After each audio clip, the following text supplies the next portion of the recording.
Welcome, everybody, to the first ever Friar Talk Tuesday, a part of America's Finest Sports. So, if you guys haven't really heard, we're basically joining this group. It's a collaborative San Diego sports media group. Friar Talk Tuesday is going to be one. We might do Friar Talk Thursday sometimes, but this is the first edition of it. No Chase today. He's driving home, so just going to be me and Isaac. But looking forward to talking a lot about the Padres. We're going to do some stuff on fantasy football, NFL, basically a ton of San Diego sports content, and also just overall sports content as well. So for this episode, we're actually streaming on both Friar Talks YouTube and on America's Finest Sports YouTube. I will send the link to that channel below. I think we're also on Friar Talks Twitter as well. So just trying to get it out to a few places. This is our first week doing this, first ever episode. So this week is a little bit of a trial run, I would say, for the whole channel, but looking forward to doing it. We got some other people that are working on some stuff, got some bigger channels too. So going to be a lot of fun to talk about football and start working on this stuff to try to make it a little bit bigger a part of our careers, hopefully, as we are all early 20s, kind of starting to get in the workforce. So trying to work something out for ourselves. But it's been really fun doing Friar Talk, and we're excited to start this stuff up. So with that said, Isaac, first topic that we're going to have, are the Padres going to make the playoffs? So what do you think?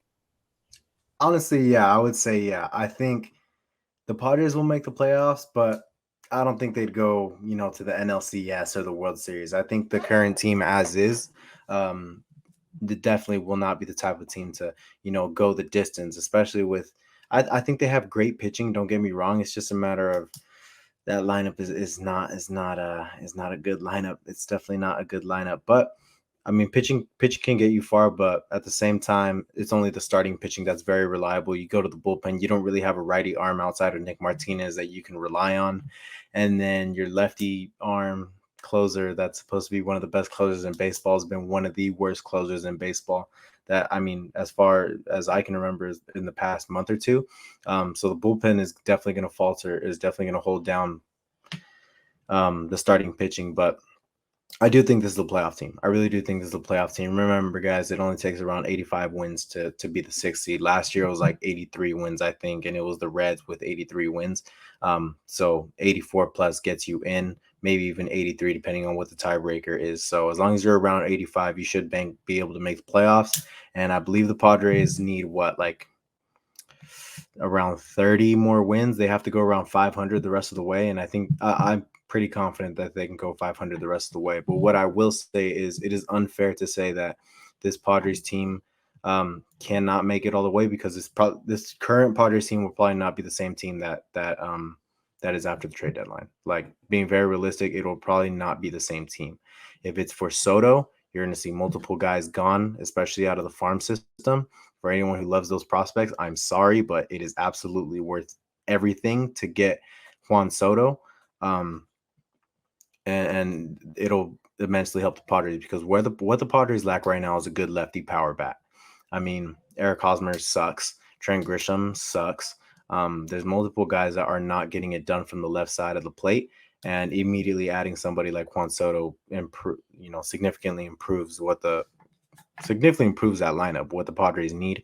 Of course, he's not a good outfielder. He's like in the first percentile in outs above average, so he's really bad in the outfield. But where he's going to make up for that is at the plate, where he's compared to one of the top. I mean, he's one of the top 10 hitters at the age of 23 ever. So he's definitely going to be. He would be a huge upgrade.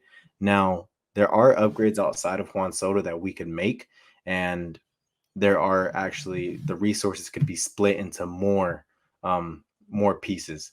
Whereas if you get Juan Soto, your resources are going towards just with that one piece. So I understand the argument of, well, the resources we're going to use to get Juan Soto could be split into multiple resources. But at the same time, this is Juan Soto. Like, there was an article, I'm sure everybody read it, where no matter how many prospects you give up, the trade almost always goes your way. The trade will almost always go your way if you're trading for a player like Juan Soto. But I mean, that's just my opinion, man. I personally think it's Juan Soto.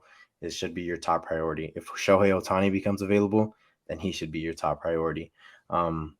But other than that, there is still Brian Reynolds. There's Ramon Laureano, Ian Happ, Wilson Contreras. The trade market's starting to open up day by day, and the Marlins look like they could sell. And I think there's a really good righty reliever in their bullpen. I'm trying to remember the name. I was talking to you guys about it earlier, but I'll pull it up.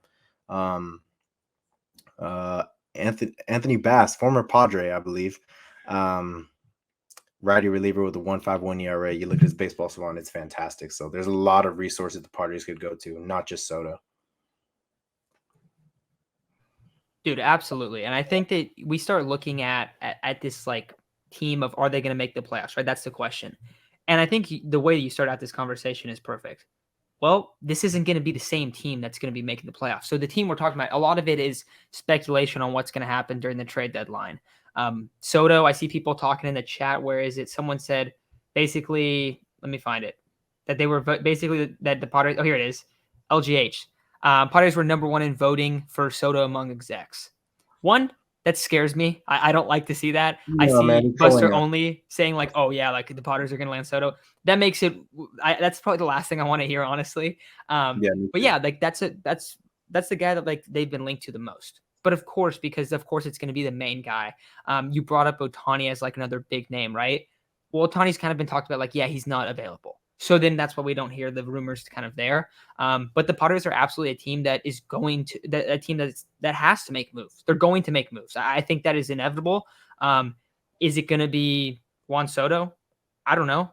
Is it going to be Ian Happ? I don't know. But there's going to be someone that's going to be added. There's probably going to be multiple bats added to this team. They are in desperate need for another high quality arm in the bullpen. When we look at this team, we look at the weaknesses. I think there's two things that they're really weak in. One, power. They do not have enough power. And two is having guys in the back of your bullpen that you truly trust. I don't trust Taylor Rogers. I really don't. Garcia, not really. Maybe if he's in the sixth inning, Hell no. right? Yeah, Like no. Robert Suarez, he was coming along, then he got banged up, so it's kind of tough. Pierce Johnson, dude, Pierce Johnson might be one of the arms I trust the Yeah. most. Mhm. And the good thing is for the bullpen, because I think the bullpen is the biggest weakness. I think the bullpen is a larger weakness, or like a larger weakness right now in this team than the offense, even though the offense actually hasn't been that bad lately. Like it really hasn't been that terrible. Yeah. Has been good. No, I'm not going to make the argument that it's been good. But you're also going to get Tatis back. You're also going to get Myers back. The Myers-Mazzaro platoon is pretty solid. You brought up the lefty bats also. Dude, we're talking about lefty bats. Mazzaro is one of the best lefty bats on the team. It's basically Yeah. him and Cronenworth as like the guys you really trust there. Mhm. But adding a bat, say you add one bat and you add one really good reliever, that's enough to make it to the playoffs. Now, is that enough to make a lot of noise in the playoffs? I don't know if that's the case. Now, you can always get lucky. You can always get, I mean, the cool thing with the Padres is you can have Manny get hot and Tatis get hot, and they will just carry the whole squad. Like that would happen if you get that in the playoffs, but you can't really have all of your marbles in on only two guys. Like you need a more spread out offense. You need a better offense. But yeah, I think right now, if the question is like, are the Padres going to make the playoffs? I think you got to lean yes. But obviously, with a little bit of an asterisk looking at the trade deadline, I know that we're assuming that the Padres are going to make some moves. I don't know who it will be, but I think the other thing you got to bring up is last year, Padres seemed like they were kind of going all in on a couple guys. Stuff kind of fell through, and you end up getting Daniel Hudson and Adam Frazier, and it was a fat L at the deadline. If that was to happen again, then that kind of puts you in a spot of like, oh no, is this an implosion type deal? Because yeah, we talk about all these guys coming back. I mean, I've tweeted about it a ton. Drew Pomerantz, right? He's supposed to be back soon. Pierce Johnson is supposed to be back soon. Robert Suarez, right? All these guys in the bullpen. What we don't really bring up a lot because we don't want to talk about it is what if other guys go down? Because all of a sudden, if you don't have those, if you're getting a couple reinforcements back, but you're losing important players, you can be in the same hole where if this team goes and they add a couple guys, you're going to feel a lot more sure of the offense, of the bullpen, if there are other guys in the building that you have faith in. So I think that's a big thing when you look at it.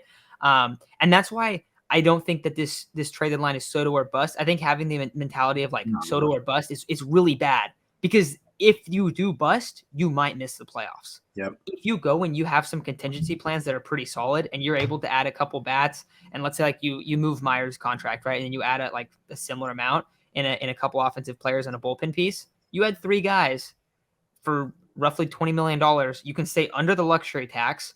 and you're going to be a lot better. And then you're going to get a lot of guys back from injury. And all of a sudden, it's like, yeah, the Padres should absolutely make the playoffs. That shouldn't even be a question anymore.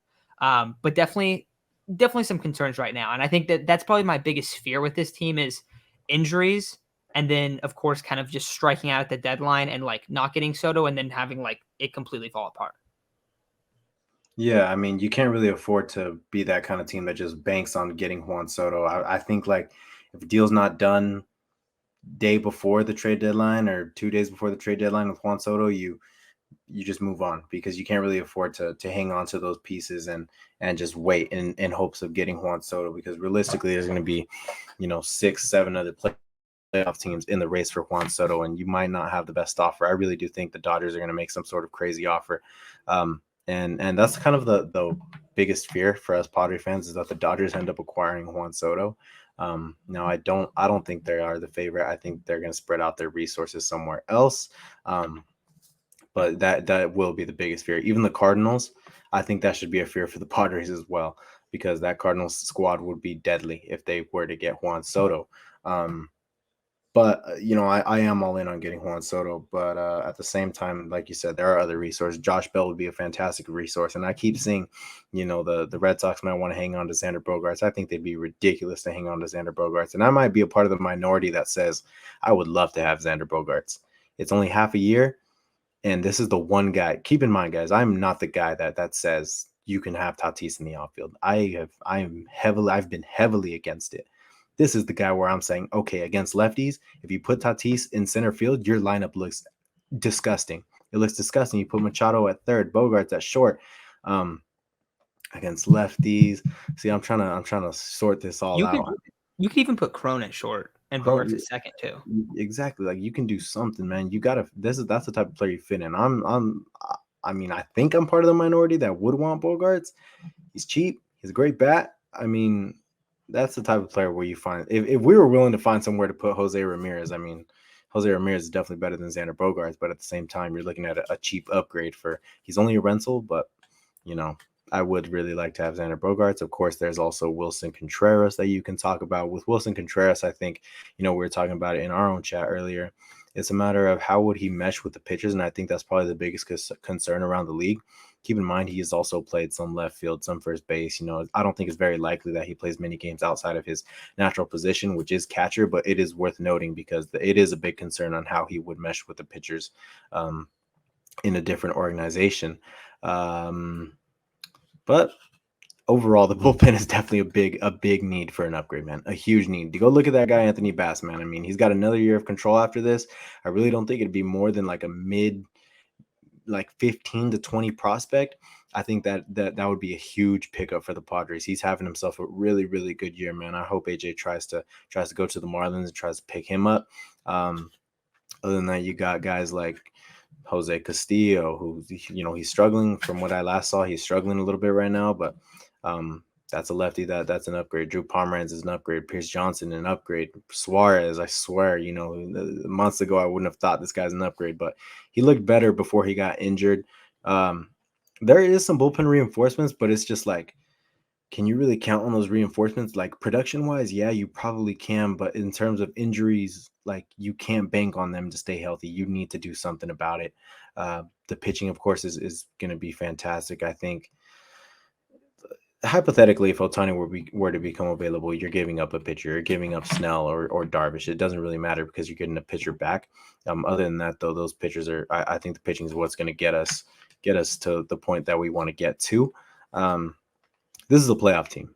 This is a playoff team. I really do believe this is a playoff team. Yeah, they're going to lose their games to the freaking Tigers like yesterday. They're going to go to extra innings against them. They're going to be.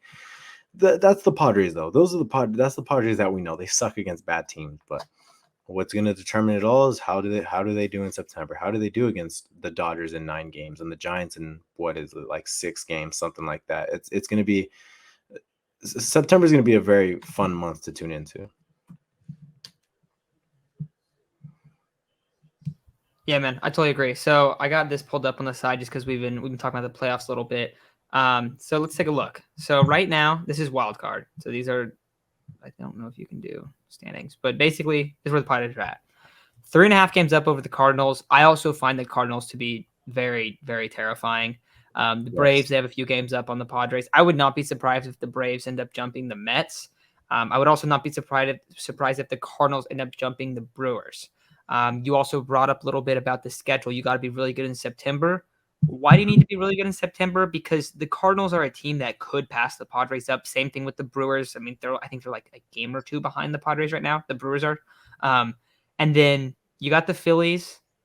Phillies are not looking great right now. They're looking pretty crappy.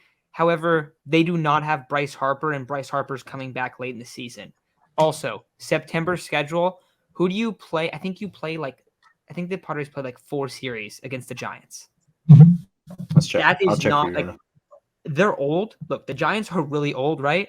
But that absolutely terrifies me. I mean, we remember when we were when we were younger, when we were little kids, the Giants beat No, the no, Padres. don't remind me.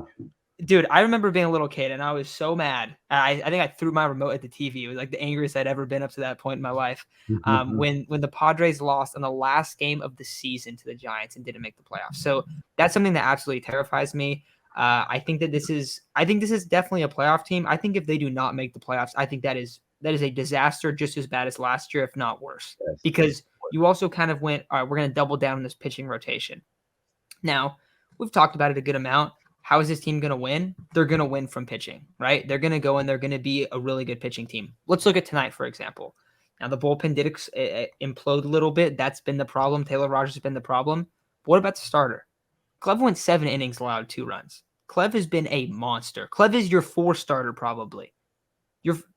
That's insane. Like, I guess you could make him your 3 technically.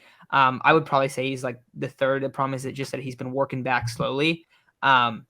But your 3, 4, 5 being Clev, Mania, Snell, that is really, really nice. And you have, Darvish and Musgrove at 1 and 2. Like, that is really, really good. So I think when we look at the rotation, it's really strong. But they definitely have to figure out the bullpen. I think Nick Martinez it's looking like he's almost like moving into a bullpen role. He's been a stud at that. I think that's a guy that we've talked about him kind of on and off once in a while throughout the year, but he's been really good. I've been really happy with how he's looked. Scary enough, though, he could opt out just because I think he could probably get more money elsewhere just because he's looked like a stud this year. But yeah, I think when we pulled up those playoff standings, I think that's one where we're looking at it and you can see like the Padres are going to be able to make it if they play well. So the big question is, are they going to be able to play well? Are they going to be able to add these correct pieces to it? I also see, a couple bats that could make some improvements in the second half. I think Voit right here, Ivory says, Voit can have a good second half, but he's not fast, but he's a solid right-handed DH. Yeah, I mean, I think he is. I don't know if you guys saw, but his double today, home run in 29 of 30 parks. That's just kind of the season Luke Voit has had. Yeah. And I swear, dude, I feel like there's been like 5, 6 like hits that he's had where I'm like, oh, it's a home run, like off the bat, like a clear home run, Yeah. and then it just dies at the back of the track or does something like that. I don't 100%. know, like I can't like put a number on. I haven't watched enough of overall baseball, but just watching Luke Voigt's at bats throughout the year, I feel like this guy has been screwed the most by the dead ball and just these home runs that just die like right in front of the wall.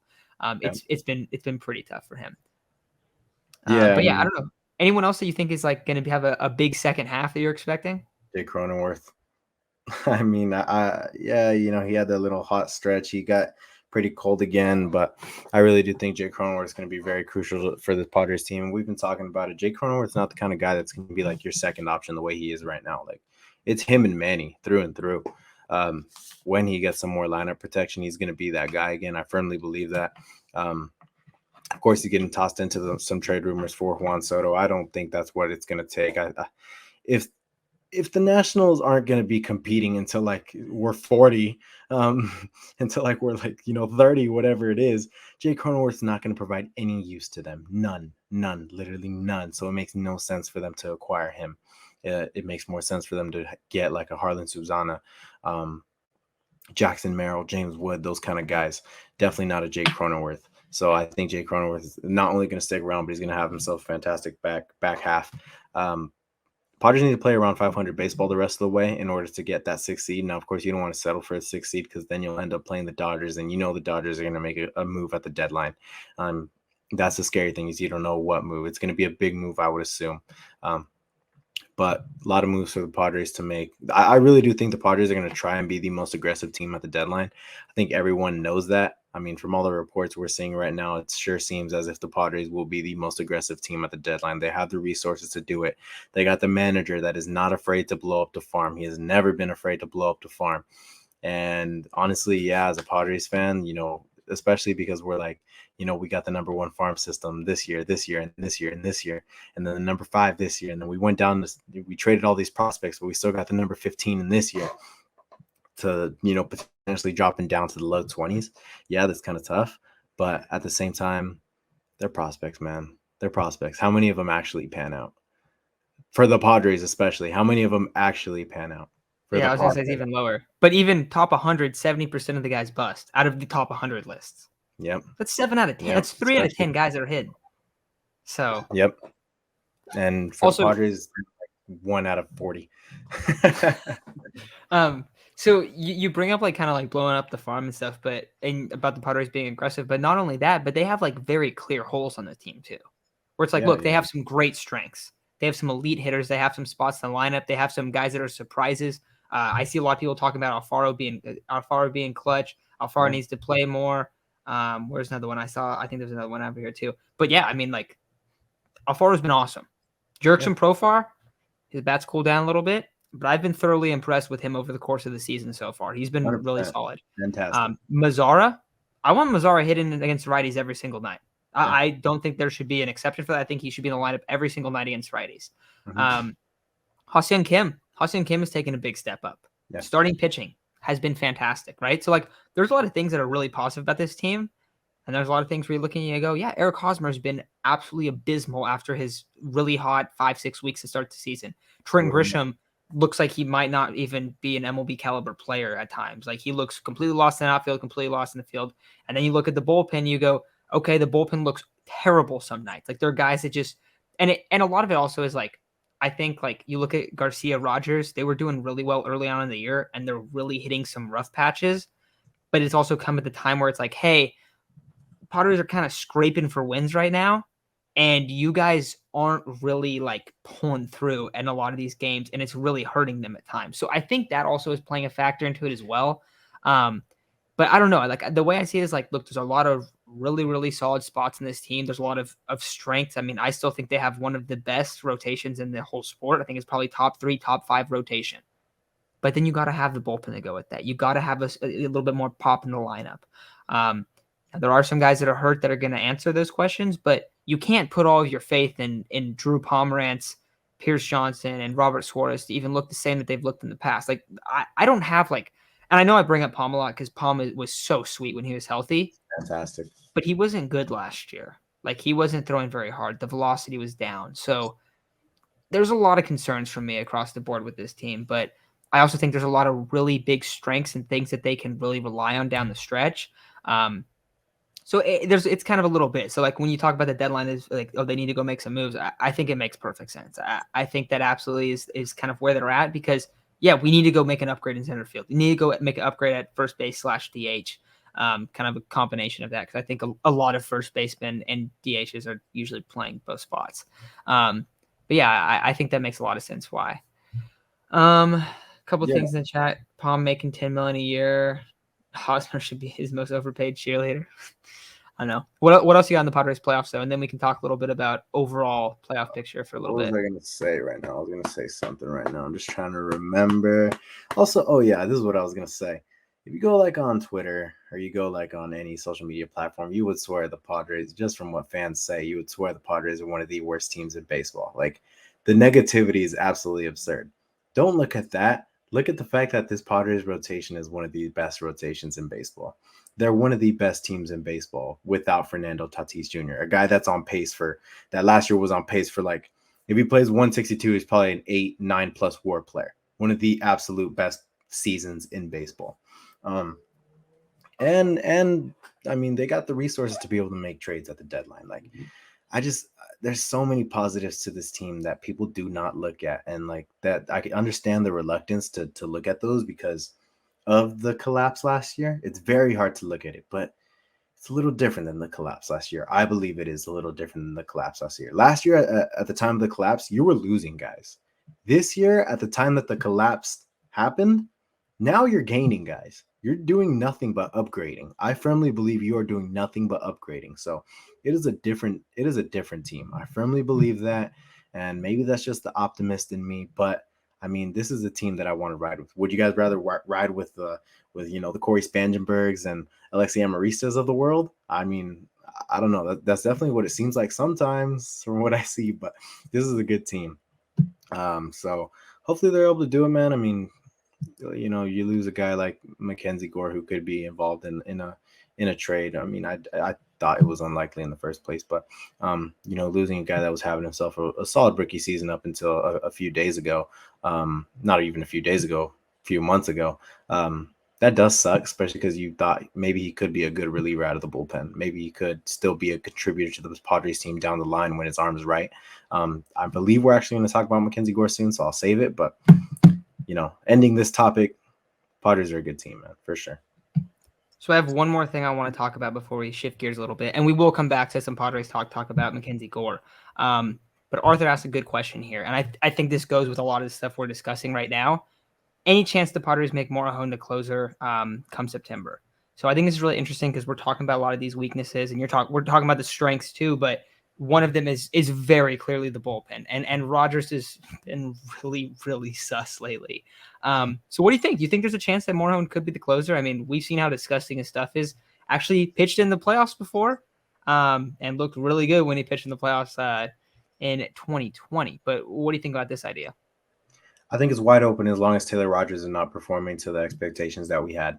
Morejon should not be relegated to some role. I think he's more of a guy that is going to come in when needed the most. Which, if it's in a closer role, fantastic. If there's a guy like Taylor Rogers, if he's pitching like this, if our closer's pitching like this, please, for the love of God, don't have a set closer. Like, I don't like the set closer if your guy's not going out there going, 3 up, 3 down innings shutty. Like, oh, this guy's had 5 straight outings, 5 straight innings shutty, something like that.